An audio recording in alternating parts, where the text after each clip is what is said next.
With earphones on, the private chef dances wildly while cleaning, oblivious that her employer has returned home.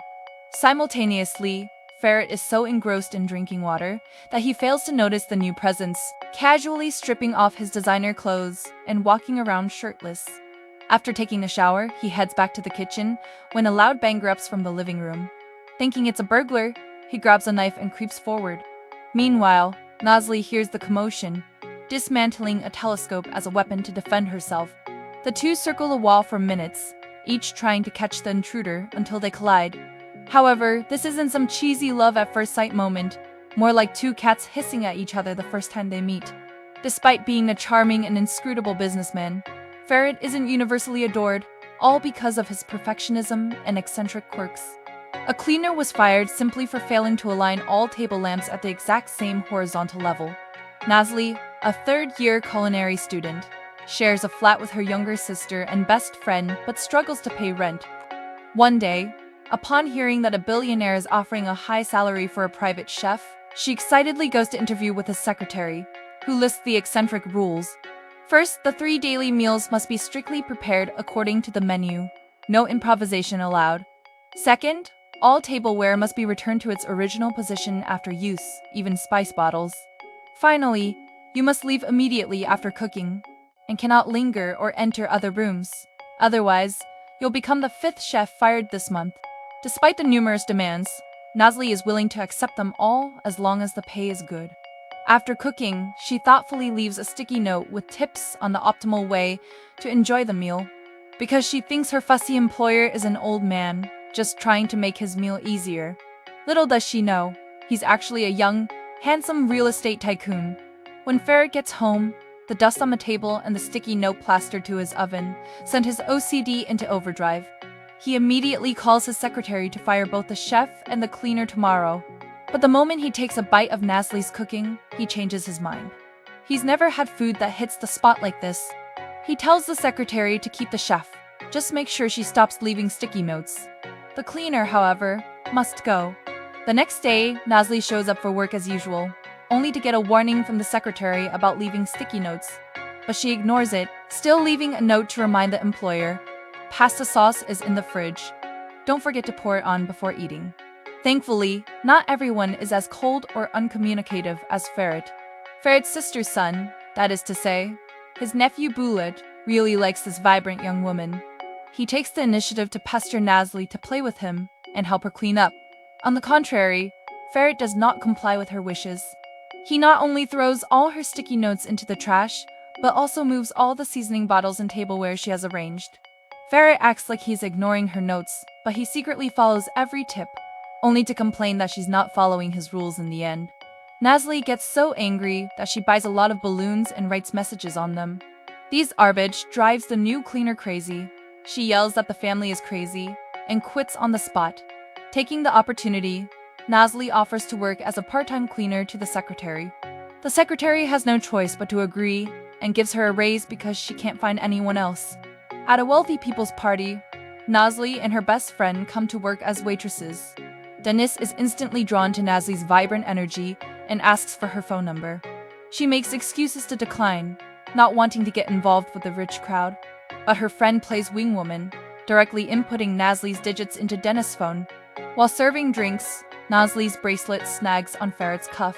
She tries to untangle it gently, but he yanks his arm free in irritation, shattering the bracelet. Unaware that this arrogant man is her employer, Nazli rants against him.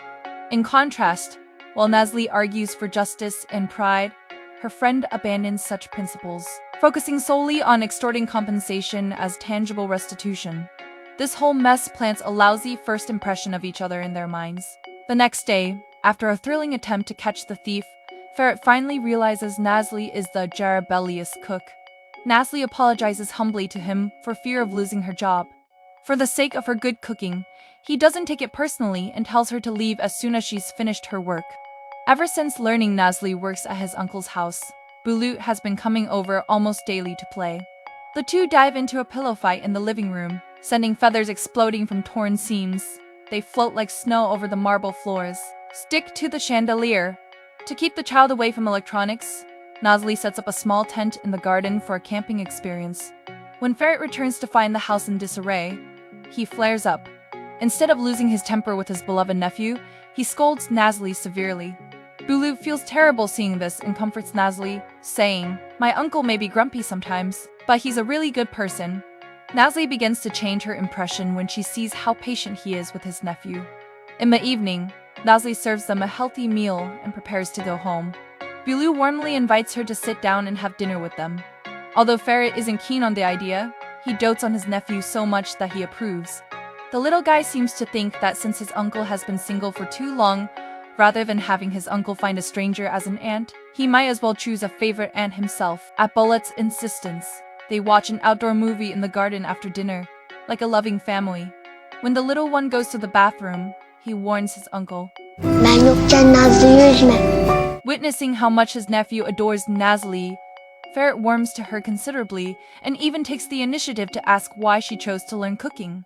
That day, while Nazli is working at the villa, her sister, Azaman, shows up uninvited. When she is cooking, Azaman sneaks into every room, rummaging through drawers and closets. Her eyes lock onto some gold cufflinks. They gleam under the light, heavier than the coins she saved in her piggy bank. This kind of luxury is exactly what the vain Azaman wants and seeks. She then asks Nazli for money, saying it's for a classmate's birthday gift. But the second she gets the cash, she heads to a bar known as a gold digger hotspot, where girls flock to flirt with wealthy men. Nazli has no idea about Asaman's schemes, slaving away at work to give her sister a better life, until her best friend exposes her sister's lies. Furious, Nazli storms into the bar and catches Asaman in the act, mocking the men there. "Look at them, old enough to be your father. You calling them daddy too?"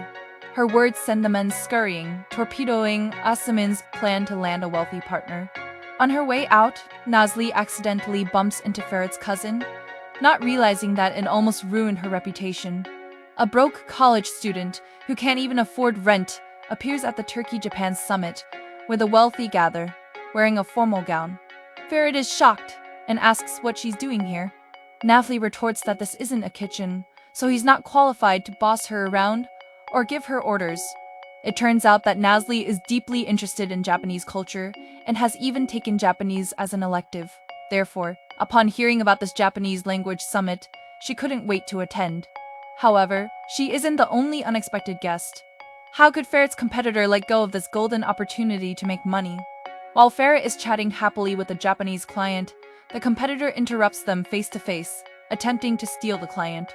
He says to the Japanese clients, "You've chosen the wrong partner. We can definitely provide you with no less than Ferit." To his dismay, the client highly recognized Ferit and politely reject the competitor's offer of cooperation. Subsequently, the client leaves arm in arm with his wife. Just then, Nazli turns around and spills red wine all over his wife. Seeing this, the security guard loudly scolds Nazli for offending important people, saying that even 10 mice wouldn't be enough to make up for it. When she is overwhelmed with embarrassment, Ferit comes to her rescue, saying that Nazli is his friend, and only then does the security guard let her go. Nazli tiptoes up to the Japanese client and his wife, apologizing in Japanese with bated breath. The client is deeply moved, because his wife has felt marginalized all night, only speaking Japanese. It's only when Nazli communicates in Japanese that his wife finally relaxes and smiles. Mistaking Nazli for Ferit's girlfriend, they praise her as a wonderful girl and say it's Ferit's honor to date her.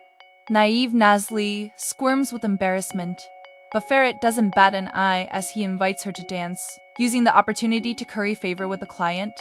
As a successful businessman, he knows exactly how to leverage the situation for personal gain.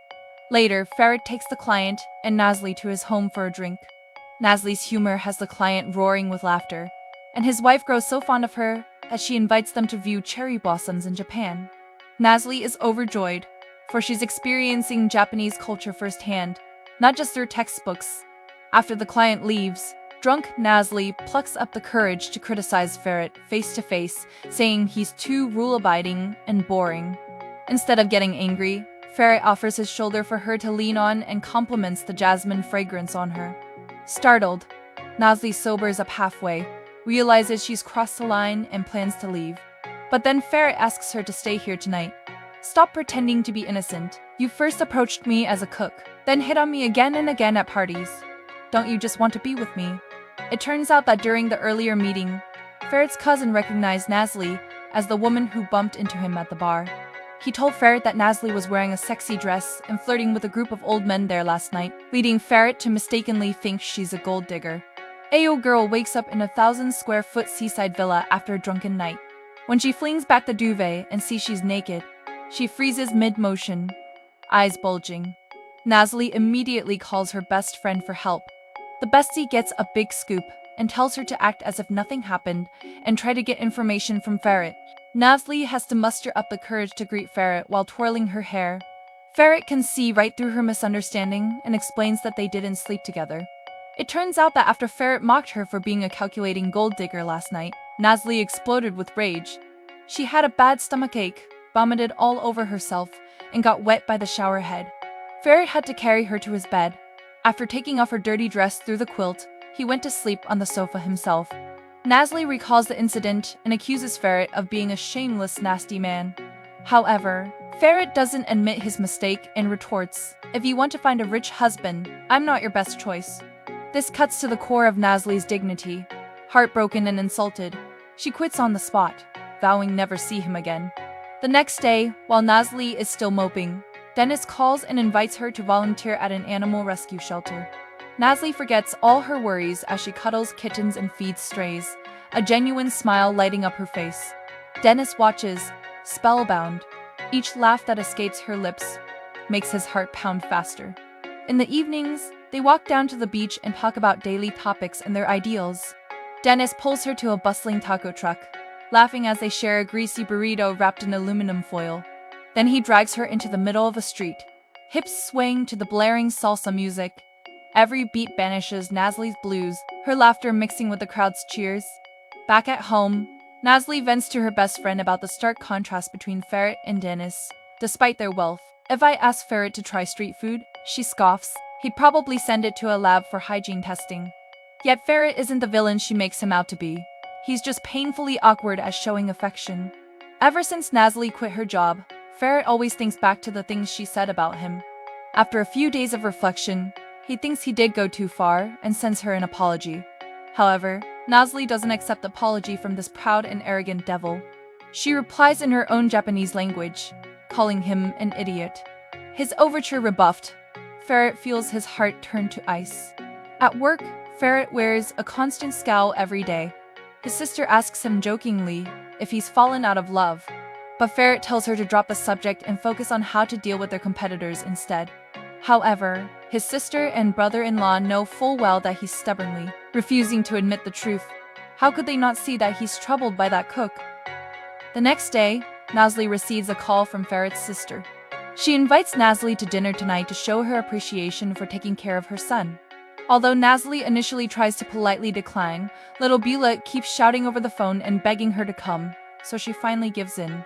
In the upscale restaurant, Bulet's father and mother express their gratitude to Nazli's, saying that Bulet has been asking to see her every day. Then, Ferit's sister calls Ferit under the pretense that Bulu wants to see his uncle, urging him to join the dinner as well. They are joking around and having a good time until the serious Ferit arrives. The atmosphere turns electric the second Ferit sits down, like someone just dropped a match in a room full of gasoline. Ferit and Nazli can't stop arguing, not even when his sister and brother-in-law try to mediate. Clearly, the adult's stubborn feud can only be resolved by a child's innocence. Bulu wants to go to his uncle's house, who is an artist, and hear him play music. No one can resist such a cute request. As they leave the restaurant, Bulu insists on riding in Uncle Ferit's car with Nazli and demands she sit in the passenger seat. The little guy is so set on Ferit's happiness that he ignores his own parents. I really want to give this kid an award for Best CP Fanatic.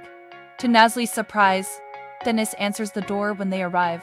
It turns out Dennis is Bulet's father's younger brother. Nazli chats happily with the family as Dennis seizes the chance to ask her to cook for him. Hoping to get to know her better, Ferit glares at them, his mood turning increasingly sullen. At the end of the conversation, Nazli volunteers to help Dennis clean up. Dennis compliments her on how beautiful she looks today and invites her to his next concert. Ferit's jealousy explodes. He doesn't even care about tucking his nephew in anymore. Muttering it's too late, he storms downstairs and heads home. An awkward silence hangs heavy in the room. His sister and brother-in-law also stand to take Bulut and go home. No one is aware that this marks the final time the family will be together in its entirety. Late into the next night, Ferit receives a phone call in his car that reduces him to pieces. The little boy is too pitiful. In the blink of an eye, he's separated from his parents by life and death. Hearing the news of his sister and brother-in-law's death, Ferit is catatonic, unable to process the reality. Just hours before, his sister and brother-in-law had joined Ferit at a bidding meeting, successfully winning the resort project with a bid of $15 million. Their competitors, Hakan and his wife, storm out in a fit of rage on the spot. Hakan, unwilling to concede, warned them not to get cocky. With such a high bid, if you can't complete the project, don't come begging me. Ferit's team countered, accusing Hakan of using dirty tactics. Hakan harbored a grudge, but his wife Demet finally persuaded him to leave.